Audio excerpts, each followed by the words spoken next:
नमस्कार दोस्तों। Chapter number 1 class 6 NCERT आज हम करेंगे। तो जैसा कि आपसे प्रॉमिस किया था कि क्लास 6 से लेके 12th तक एनसीईआरटी के सारे चैप्टर्स डिटेल्स में आपको उपलब्ध होंगे। तो चलो स्टार्ट करते हैं। यदि आपको ये वीडियो पसंद आए तो चैनल को सब्सक्राइब करना और कमेंट बॉक्स में ये भी लिखना कि उसमें क्या इम्प्रूवमेंट किया जा सकता है। तो शुरू करते हैं। Food, where does it come from? Food आपको मालूम है, चाहे वो प्लांट्स हों चाहे वो एनिमल्स हों, सबको फूड की ज़रूरत होती है। आप ह्यूमन बीइंग हो, आपको भी ज़रूरत होती है। फूड क्या करते हैं? फूड हमें एनर्जी प्रोवाइड करता है। फूड की वजह से हमारी बॉडी बिल्ड होती है। फूड की वजह से हम मूवमेंट कर पाते हैं। फूड की वजह से हम काम कर पाते हैं। So food is very important for our body.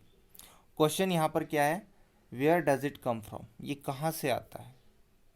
तो आपको मालूम होगा कि दो तरीके के, एक होता है आपका क्या, ऑटोट्रॉफिक मोड, और दूसरा मोड क्या होता है, heterotrophic.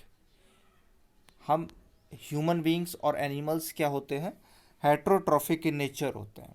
We are heterotrophs. Heterotrophs का मतलब होता है we are dependent on others. आपको अगर फूड चाहिए तो उसके लिए आप किसी प्लांट पे या किसी एनिमल पर डिपेंडेंट होते हो। बट ऑटोट्रॉफ्स क्या होते हैं? जैसे कि प्लांट्स, वो किसी पर डिपेंडेंट नहीं है, वो फोटोसिंथेसिस प्रोसेस के थ्रू अपना फूड खुद बना लेते हैं, है ना। You know very well about this. तो हेट्रोट्रॉफिक नेचर हम होते हैं, तो हमारा जो फूड है वो कहीं से तो आता होगा ना।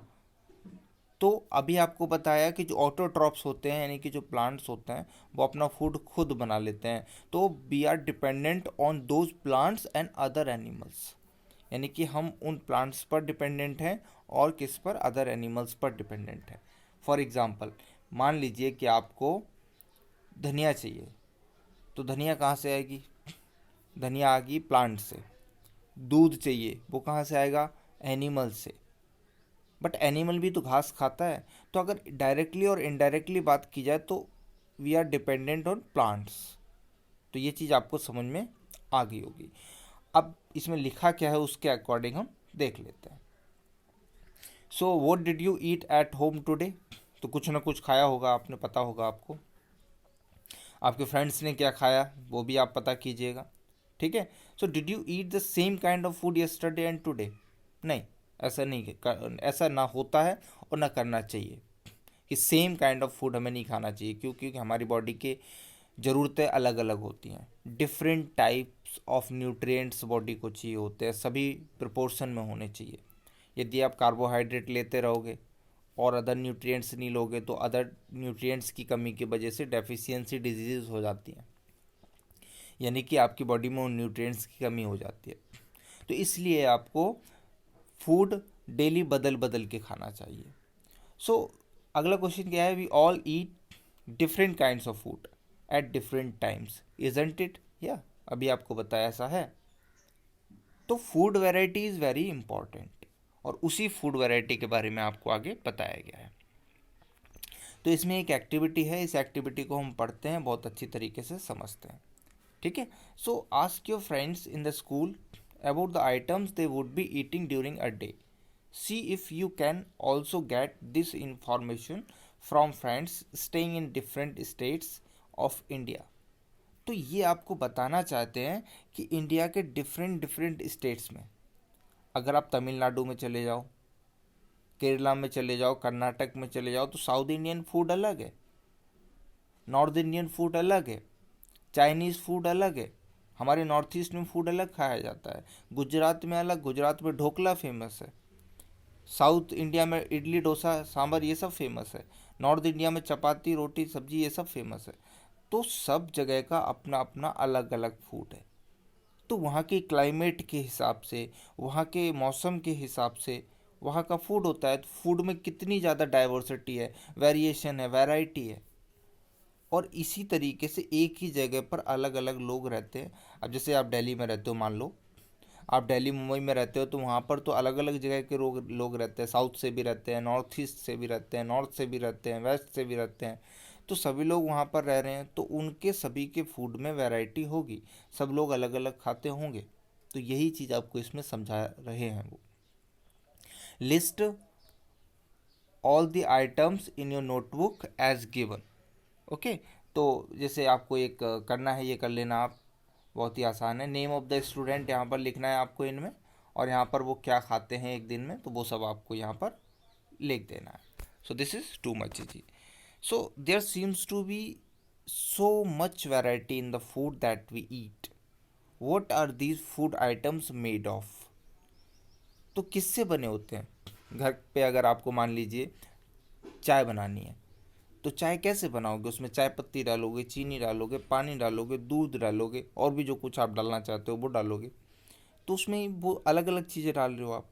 इसी तरीके से घर पे चावल पकाने हैं, तो चावल पकाने के लिए आप क्या करोगे? उसमें चावल डालोगे, उसमें पानी डालोगे, है ना, उसको बॉईल करोगे, नमक डालना है तो नमक डालोगे।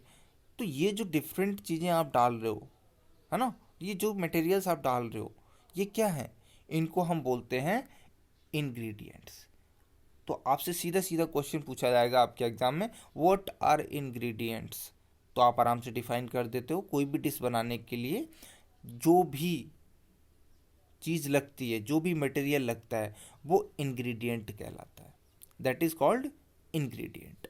सो to prepare any dish the materials are used which are called ingredients. So this is very simple. कभी भी आप क्या है, अपनी पढ़ाई में रटने की कोशिश मत करना। होता नहीं है कि कभी कभी क्या होता है, हमें अंडरलाइन करा दिया जाता है कि अंडरलाइन कर लो, उसके बाद उसको याद कर लो, या क्वेश्चन के आंसर दे दिए जाते हैं, याद कर लो। This is not the right way to study. But what is the right way to study? You have to understand and answer in your own language. You have to convert that into in on your language. आपको अपनी भाषा में उसको लिखना होता है। तो that is the right way to study. अगर आप मेरे साथ पढ़ रहे हो तो कभी भी रटने की कोशिश मत करना। तो इंग्रेडिएंट्स आपको समझ में आ गए होंगे। आगे देखते हैं। अब इसमें लिखा क्या है वो भी है। So think about rice cooked at home. We take raw rice and boil it in water. Just two materials और ingredients are needed to prepare a dish of boiled rice. क्या क्या चाहिए? पानी चाहिए और चावल चाहिए। On the other hand some food items are made with many ingredients. तो बहुत सारी चीज़ें घर पे बनती होंगी। सब्जी बन रही है, मान लीजिए आलू टमाटर की सब्जी है, तो उसमें आलू है, टमाटर है, जाने कितने मसाले हैं, पानी है, बहुत सारे इंग्रेडिएंट्स पड़े होते हैं उसमें, है ना। अब एक्टिविटी 2 क्या है? एक्टिविटी 2 देख लेते हैं। तो इसमें क्या है, आपको बताना है कि घर पे जो भी चीज़ बनती है उसको एक तरफ लेना है फूड आइटम, और दूसरी तरफ क्या? इंग्रेडिएंट्स। फूड आइटम क्या है, उसमें क्या इंग्रेडिएंट्स पड़े हुए हैं। जैसे आप रोटी या चपाती घर पे बनाते हो तो उसमें आटा लगता है, पानी लगता है, कोई कोई नमक भी डालता है। दाल है तो दाल में क्या है? पल्सेस हैं, वाटर है, सॉल्ट है, ऑयल है, घी है, स्पाइसेस है। ऐसे आप अपने घर पे जो बनता है आपके वो भी लिख सकते हो आप यहाँ पर 2-4, है ना। तो काफ़ी आसान है। So what do we find? Do we find some ingredients common for different food items? Definitely common तो होता ही है।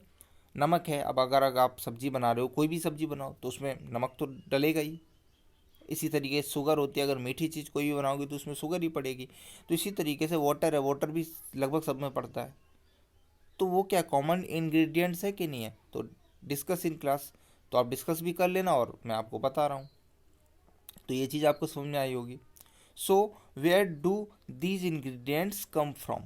ये कहाँ से आते हैं? अभी आपको बताया, या तो ये प्लांट से आएंगे, या एनिमल्स से आएंगे, या ये मिनरल्स होते हैं जो कि अर्थ से आते हैं या सी ओशन से आते हैं, नेचर आपको प्रोवाइड करती है।